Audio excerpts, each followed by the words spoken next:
자, 두 번째 마지막은 인구 문제네요. 이 문제도 심각한 건데. 그렇죠.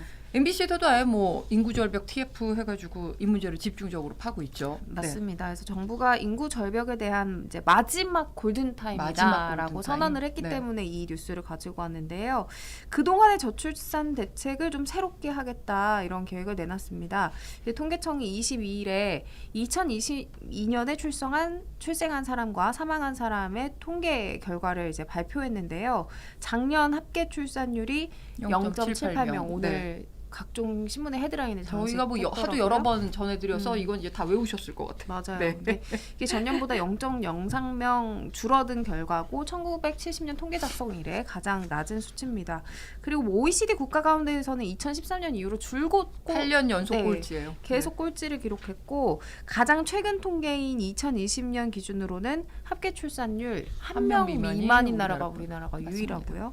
또 OECD 평균이 1.59명의 절반이 안 되는 수준입니다. 근데 지난 15년 동안 정부가 저출생에 쏟아부은 돈이 280조 원이었다고 하더라고요. 어마어마한 돈이죠. 그럼 결과적으로 실패한 거죠, 이게? 그렇죠. 그래서 이게 그만한 돈을 썼는데도 일과 육아를 병행하기 힘든 환경, 그리고 또 사교육비 부담, 이게 좀 우리나라가 좀 특별할 정도잖아요. 그렇다 보니까 이제 아이 낳기를 꺼리고 이런 전반적인 사회적 환경이 영향을 미쳐서 혼인 자체를 꺼리는 경향도 짙어지고, 근데 이런 거에 대한 근본적인 개선은 없었잖아요. 또 이제 정부 대책이 일관적이고 지속적이지 않았고, 또 일단 이것저것 다 해보는 백화점식 정책이 대부분이었다는 이제 비판이 나오고 있는데요. 그래서 정부가 이번에 효과가 적은 이 저출산 정책은 과감하게 통폐합하겠다라고 발표하면서 저출산 정책 체계 개편에 착수했습니다.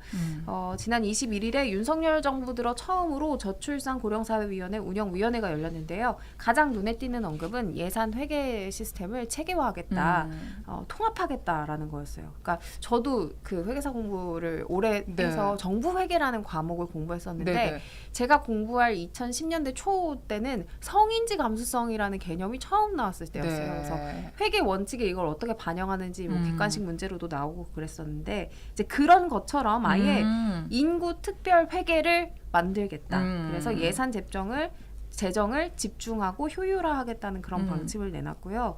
이게 단기적이고 산발적인 정책이 아니라 최대 50년까지 길게 내다보고 모든 분야, 뭐 군 병력 개편부터 이민부터 정년 연장부터 해서 통합적인 어떤 계획을 단계별로 추진하겠다라고 밝혔습니다. 사실 지금 저출산위원회라는 게 있긴 하지만 그게 좀 유명무실 하잖아요. 그리고 지금 어떻게 보면 저출산 대책 자체를 복지부, 뭐 고용부, 교육부 이런 데서 각자 하고 있기 때문에 중복되는 것도 있고 또 사각지대도 있고 그랬었는데 이걸 좀 통합해서 정부 예산에서 사업을 이렇게 설계하고 하면 조금 나아질 것 같긴 하네요. 근데 뭐 아직 구상 정도라서 아주 구체적인 계획은 나오지 않았어요. 내일 또 발표를 한다고 그 관련된 그 단신이 뭐 하나 데스크에도 있던데 저출산 고령사회위원회 부위원장이 나서서 아예 인구 대응의 마지막 기회다, 골든타임이다라고 선언을 했기 때문에 정부가 인구 문제에 대해서 좀 굉장히 위중하게 느끼고 있다라는 것만은 확실해진 것 같습니다. 이 경제활동 인구 자체가 적어지면